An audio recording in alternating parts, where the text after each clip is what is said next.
Maaari niyo na pong sindihan yung inyong kandila.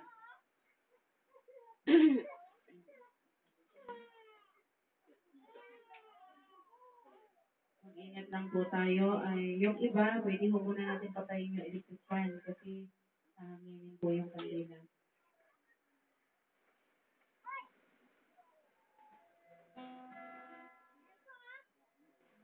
Next.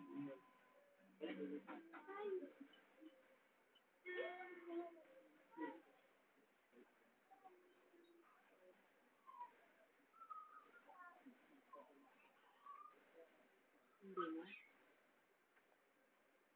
No, i-ano mo na yan. Hindi.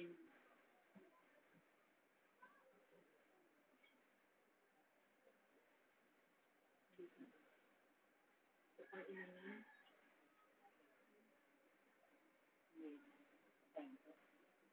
Huwag na. Ihanda niyo yung inyong mga sarili.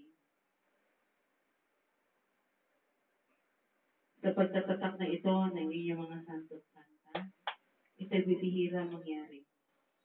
Bihira rin mangyari sa ganitong pagkakataon ang ah, ang pangyayaring ito sapagkat ito ay ipinag-utos ng inyong mahal. Ito ay pagpapaalaala sa inyo na ang banal na Espiritu ay sa inyo sa oras na ito. Hingin ninyo ng buong buo sa Kanya.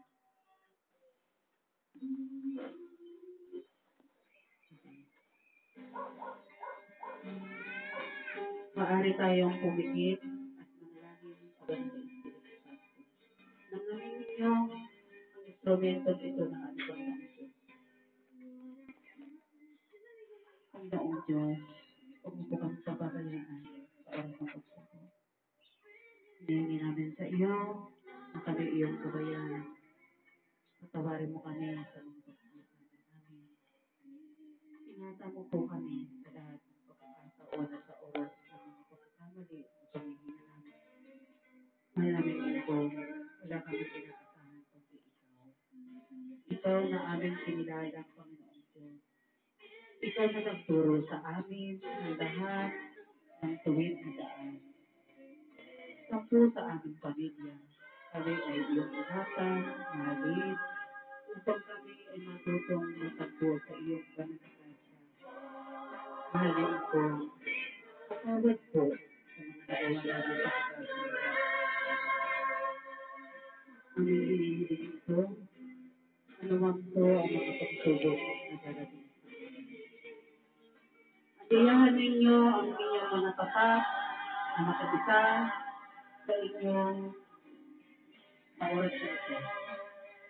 Banal na Espiritu, sumunod kayo. Kami ay gabayan mo at kami ay huwag iiwan sa oras na pagsubok.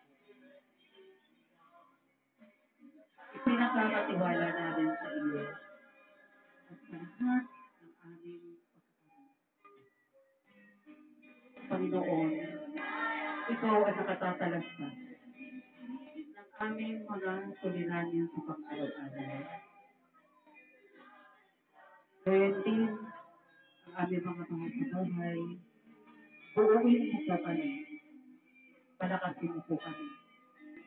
Ingatan mo kami, maramdaman namin, Panginoong Diyos, ang iyong presensya sa oras na ito. At kasama ng aming mga tatak at santo at santa, pinagsisigawan namin, mahalin po, ikaw ang gusto, doon, ngayon, at magpakailanman.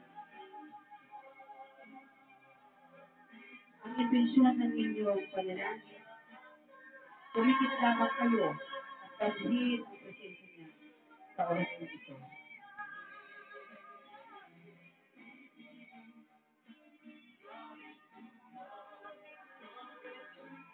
Panginoon, maraming salamat sa pagsubok na binibigay mo sa amin. Baging sa paghawa ito sa aming pagkatao, maunawaan namin ang mga pagbabago na pinalaki mo sa amin. At sana, Panginoon, nabibigyan mo ng lakas sa loob upang mapaglabanan ang mga pagsubok ito.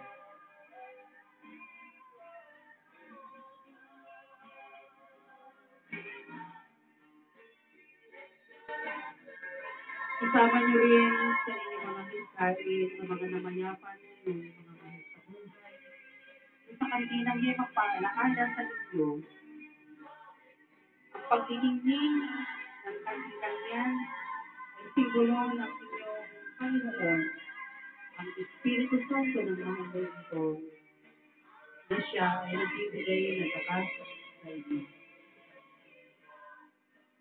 Sa mga tatak na santo at santa ng aming katawan, bigyan mo po kami ng lakas. Hallelujah, hallelujah, hallelujah. Purihin ninyo ang Espiritu Santo sa araw nito. Sabay, patay na po yung ating kandila. 1, 2, 3, patay niyo. Palakpakan niyo yung Espiritu Santo sa araw nito. Na sana siya ay magpatuloy ng paggabay sa atin. Linggo, ay babaguhin na natin yung ating mga pagsamba. At manatili, nawa sa inyo, manatili nawa sa inyo, ang pagpapaspas.